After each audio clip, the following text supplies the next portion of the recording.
Hello, Bucknutters. We are here at the Woody Hayes Athletic Center. Dave Biddle, Patrick Murphy from 247 Sports and Bucknuts.com.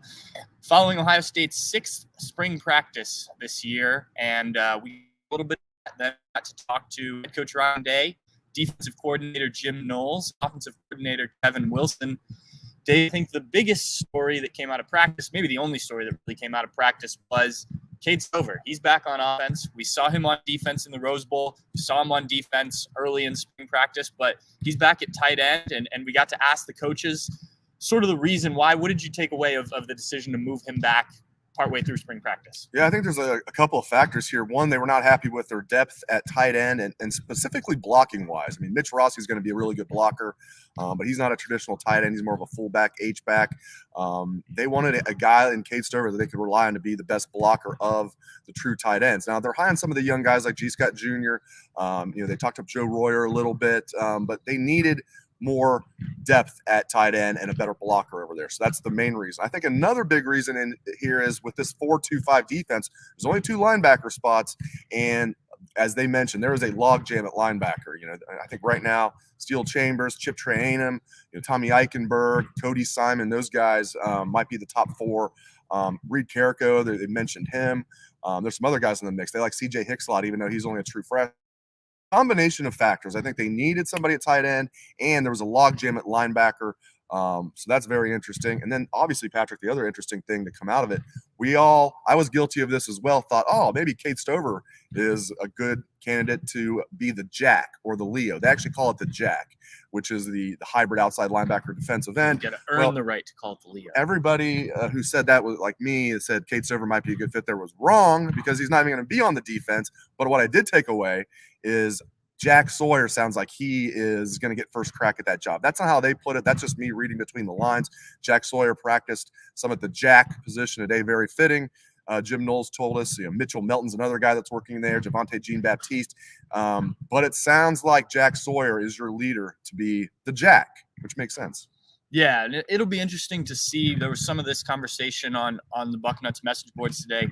If this is going to be the base defense that we've seen in the past with Jim Knowles' defense, or if they do more 4-down looks. He was talking today about playing a Sam linebacker more, given what you face in the Big Ten, some more true 12 personnel, more tight ends on the field.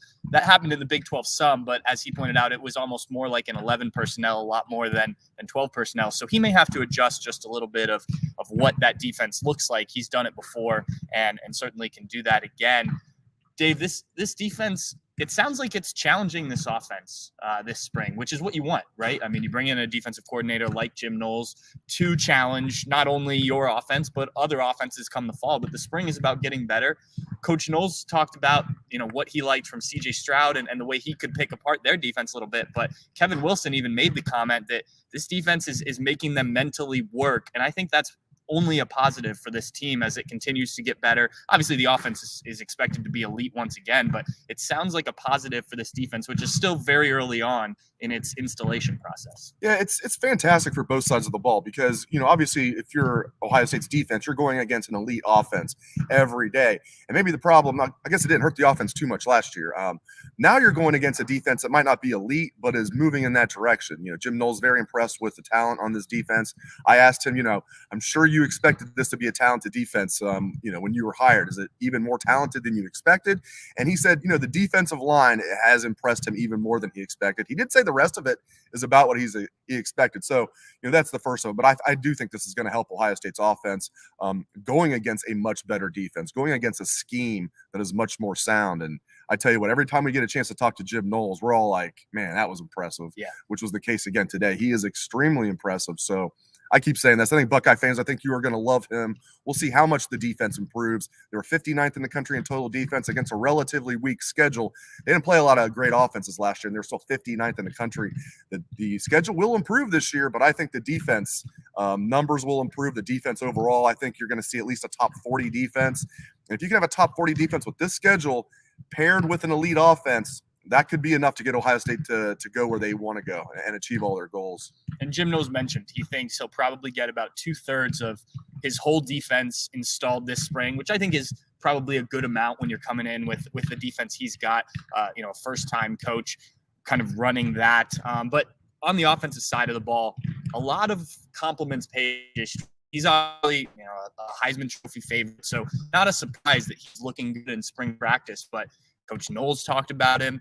Coach Wilson talked about his development and how as long as he keeps himself grounded, he's going to be an elite level quarterback. It sounds like C.J. Stroud has taken his game to even another level. Yeah, they really talked up, his vision, his ability to field his. We all talk about, his arm and his accuracy, and they talked about that as well. But it's great to be accurate, but if you can't see the field well, I mean, then you're not going to be accurate. It's one thing that if you're throwing against air, you can be accurate. When you have guys coming at you to try and take your head off, you need to be poised. Easier said than done. You need to be able to read the field, and they're very impressed by how C.J. Stroud does those things. And think about it. At this time last year, he had never thrown a pass in a college game. He was a Heisman finalist as a first-year starter. I mean, just, common sense tells you he's going to be better this year, which is a scary thought, I'm sure, to opposing defensive coordinators, especially in a offense. CJ Stroud's going to be better in year 2, and that's going to be a lot of fun for Buckeye fans to watch. Right now, if he's not the favorite to win the Heisman Trophy, I'll have to check the updated odds. I think Bryce Young is the betting favorite, but I think CJ Stroud is number 2. That might have switched. I love what I'm seeing out of CJ Stroud. So, and he's like he's bulked up a little bit. Not that he needed to add much, but he's added a little bit of strength to his frame too.